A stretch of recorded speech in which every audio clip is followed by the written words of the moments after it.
नमस्कार दोस्तों, मैं हूं रूपलाल कटर आपके सामने एक और नए वीडियो के साथ। दोस्तों, हमने राजस्थान का इतिहास टॉपिक स्टार्ट किया था।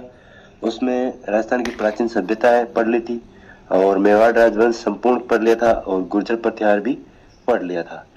कल की क्लास में हमने स्टार्ट किया था राठौड़ वंश। राठौड़ वंश में हमने जोधा के जन्म तक पढ़ा था और आज की क्लास में हम पढ़ेंगे जोधा के स्टार्टिंग के कार्यकाल से राव जोधा। ठीक है। राव सिंहा, राव आसनाथ जीन, ये सारे के सारे हमने पढ़ लिए थे। ठीक है। चूड़ा ने सब। राव जोधा के बारे में पढ़ेंगे आज। राव जोधा के बारे में पढ़ने से पहले आप लोगों से छोटी सी रिक्वेस्ट है, जो भी चैनल पर नए हैं प्लीज चैनल को जरूर सब्सक्राइब कर ले और बेल आइकन को ऑन कर ले ताकि लेटेस्ट नए नोटिफिकेशन आपको मिलते रहे। दोस्तों, इस चैनल पर आप लोगों को पहले ही बता चुके हैं कि पूरी हिस्ट्री करवाई जाएगी, आर्ट एंड कल्चर, ज्योग्राफी, सारे के सारे इसी तरीके के नोट्स के द्वारा करवाई जाएगी। तो बढ़ते हैं आज की क्लास की ओर। राव जोधा के बारे में पढ़ रहे थे हम। राव जोधा 1438 से 1489 यानी 90, 1438 से 89 तक इनका समय काल है। रणमल के पुत्र थे। ठीक है। राव जोधा रणमल वही थे जिनकी मेवाड़ में भारमली ने हत्या कर दी थी। ठीक है, जहर दे करके। राव जोधा रणमल की हत्या के बाद काहुनी गांव में शरण लेते। काहुनी गांव बीकानेर में, कल तक पढ़ लिया था हमने इतना तक। मंडोर पर इन्होंने 1453 में अधिकार किया, अक्का सिसोदिया व आहाड़ा हिंगोला को पराजित करके। इनके मध्य फिर संधि हुई, किन किन के मध्य? कुंभा और जोधा के मध्य। किसने करवाई? ये सब पढ़ेंगे हम आगे। आवड़ बावड़ की संधि 1453 में हुई। किसके मध्य? मेवाड़ और मारवाड़ के मध्य। जहां तक आंवले के वृक्ष हैं वहां मेवाड़ की सीमा होगी और जहां तक बावड़िया के वहां तक मारवाड़ की सीमा रहेगी। 1453 में संधि को किया गया। किसने करवाई थी? इसमें मध्यस्थता किसने की थी? तो हंसाबाई ने की थी। हंसाबाई के सहयोग से ये आवल बावल की संधि हुई थी।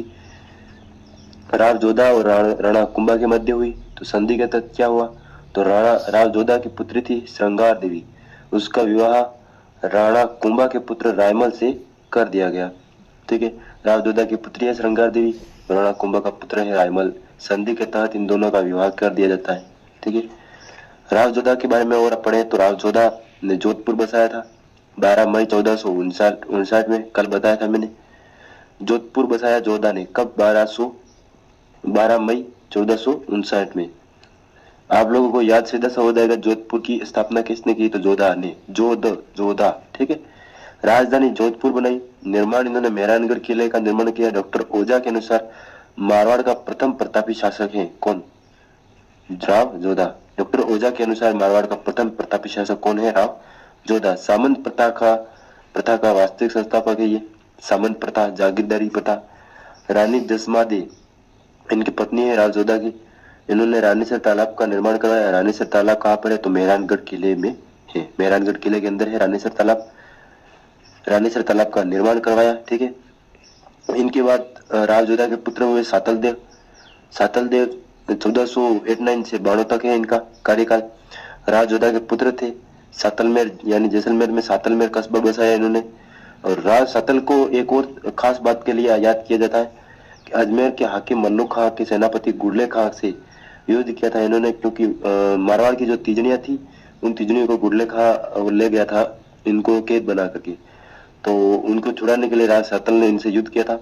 युद्ध करते हुए इनको वीरगति के प्राप्त हुए, लेकिन गुड़ले खां को उनका सिर काट करके गुड़ले खां के सिर पर बहुत सारे तीर के निशान लगा करके मारवाड़ की लड़कियों को उपहार के रूप में दे दिया था। गुड़ले खां द्वारा मारवाड़ से लड़कियों का अपहरण कर लिया गया था इसलिए। तो वो तालाब है, ये सॉरी गुड़ले खां का सर है।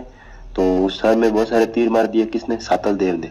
सातल देव ने तीर मारे और वही गर्दन पूरी सारे सही लड़कियों को दी थी। वहां आने के बाद इनकी मृत्यु हो गई थी। तो इन्हीं की याद में, सातल देव की याद में वहां पर गुड़ला जो त्योहार महोत्सव है, गुड़ला महोत्सव, वह मारवाड़ में मनाया जाता है। इनकी पत्नी थी सातल देव की फूला भटियाणी। भटियाणी मैंने पहले ही बता दिया, भाटियों की पुत्री को भटियाणी। ठीक है। फूला भटियाणी कहाँ की? जैसलमेर की। इन्होंने निर्माण कराया फूलेलाल तालाब। कहाँ पर है? जोधपुर में। फूलेलाल तालाब का निर्माण किसने कराया? फूला भटियाणी ने। ठीक है। राज सुजा के बारे में पढ़े तो 1492 से 1515 तक इनका कार्यकाल है। 1492 से 1515 तक। राव जोधा के ही पुत्र थे ये भी। ठीक है। राव जोधा के पुत्र समकालीन है ये बीकानेर के शासक राव बीका के। जोधा का पुत्र था बीका।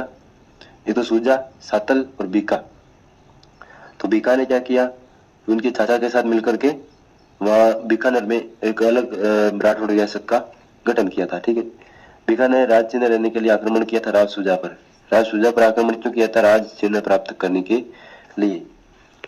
राव गंगा आते इसके बाद में 1515 से 1531 खानवा का युद्ध हुआ था। इसका इनके समय खानवा के युद्ध में गंगा जो सांगा है इनकी सहायता करता है गंगा, और सहायता में क्या करता है तो मालदेव को, यानी कुंवर मालदेव थे, इनको 4000 सैनिकों के साथ भेजते हैं। कौन? गंगा। कब हुआ था खानवा का युद्ध? 1527 में। किसके मध्य? सांगा और बाबर के मध्य। लेकिन पाती परवन के तहत प्रत्येक राजाओं को आमंत्रित किया था सांगा ने, तो राव गंगा ने भी साथ दिया। किसका? सांगा का। अफीम के नशे के शौकीन थे गंगा, तो पुत्र मालदेव ने इनकी हत्या कर दी। मारवाड़ का पितृहंता कहते हैं किसको? मालदेव को। प्रत्यय आज आगे मालदेव की तरफ, तो मालदेव राठौड़ वंश में सबसे प्रतापी शासक माना जाता है इतिहासकारों के अनुसार राम मालदेव। समय काल है 1531 से 62, इनका समय पीरियड है। उपाध्याय है इनकी हसमत वाला शासक। फारसी इतिहासकारों ने हसमत वाला शासक किसे कहा है तो मालदेव राठौड़ को। हिंदू बादशाह कहा जाता है इनको। 52 युद्धों का विजेता कहते हैं। हिंदुस्तान का सबसे शक्तिशाली राजा किसने कहा था? फरिश्ता ने। फरिश्ता एक विदेशी था, जो इतिहासकार था, जो भारत आया था। हिंदुस्तान का सबसे शक्तिशाली शासक कहा था फरिश्ता ने। महान पुरुषार्थी राजकुमार कहा था बदायूंनी ने। बदायूंनी मुगल काल का था ये इतिहासकार। इन्होंने क्या क्या कहा मालदेव को? तो महान पुरुषार्थी राजकुमार। मारवाड़ का प्रथम पितृहंता है ये कौन? मालदेव। मालदेव राठौड़ का सेनापति, 2 सेनापति थे, महान सेनापति केशव जेता और कुंपा। मालदेव राठौड़ का विवाह हुआ था उमादे से। उमादे जैसलमेर की राजकुमारी थी, लूणकरण भाटी की पुत्री। इतिहास में इन्हें रूटी रानी एवं मां सती के नाम से जाना जाता है।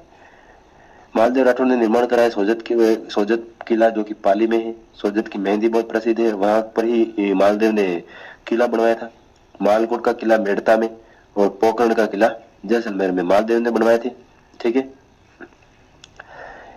पाहेबा या साहेबा का युद्ध 1542 में पाहेबा या साहेबा का युद्ध हुआ। अन्य नाम इसका फलोदी का युद्ध, जो कि जोधपुर में है। किसके मध्य हुआ था तो मालदेव के सेनापति जेता और कुंपा और बीकानेर के शासक राव जेत सिंह। पराजित राव जेत सिंह हुए और इनका पुत्र मारा गया। कल्याणमल शेरशाह सूरी के पास चला गया। ठीक है, जेत सिंह मारा गया तो उनका पुत्र था कल्याणमल, वो शेरशाह सूरी की शरण में चला गया।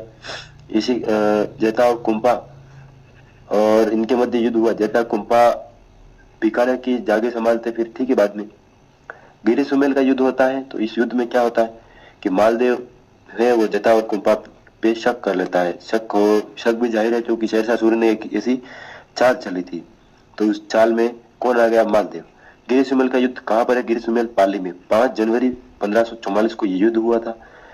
मालदेव राठौड़ के सेनापति जेता और कुंपा और शेरशाह सूरी जलाल खां जुनानी विजय हुआ। शेरशाह सूरी सिवाना चले गए थे मालदेव, क्योंकि इस युद्ध में मालदेव नहीं थे।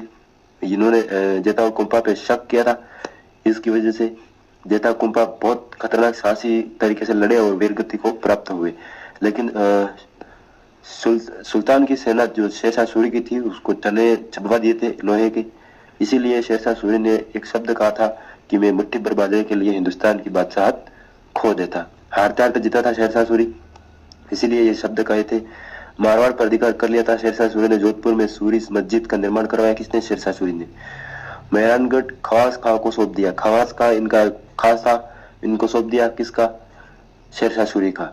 मेहरानगढ़ को सौंप दिया किसको? खवास खां को। कालिंजर अभियान पर चला गया कौन? शेरशाह सूरी 1545 में। ये कालिंजर कहाँ पर है तो बंगाल में। शेरशाह सूरी की मृत्यु वहीं हो जाती है बंगाल में 1545 में। स्मारक और मकबरा बना हुआ है सासाराम बिहार में। बचपन का नाम था फरीद खां। किसका? शेरशाह सूरी का। मालदेव राठौड़ ने मेहरानगढ़ किले पर पुनः अधिकार कर लिया। ठीक है। जेता और कुंपा की छतरी गिरी गांव पाली में है। उमादेव को एक बार वापस मनाने का कार्य आशा बाराट ने किया था। उमादेव तारागढ़ अजमेर में ही रही थी। ठीक है। मालदेव के 3 पुत्र थे। बड़ा पुत्र राम, दूसरा उदय सिंह और तीसरा चंद्र सिंह। लेकिन मालदेव उनके तीनों में योग्य पुत्र चंद्रसेन था, तो चंद्रसेन को ही अगला शासक नियुक्त यानी घोषित कर देते हैं मालदेव। तो आगे क्या होता है वो पढ़ते हैं हम नेक्स्ट क्लास में। और दोस्तों वीडियो अच्छा लग रहे हैं आपको इस चैनल पर तो कमेंट बॉक्स में बताने की कोशिश करें, ताकि और भी हम सुधारीकरण करके और भी अच्छे वीडियो डाल सकें। मिलते हैं नेक्स्ट वीडियो में, तब तक के लिए जय हिंद।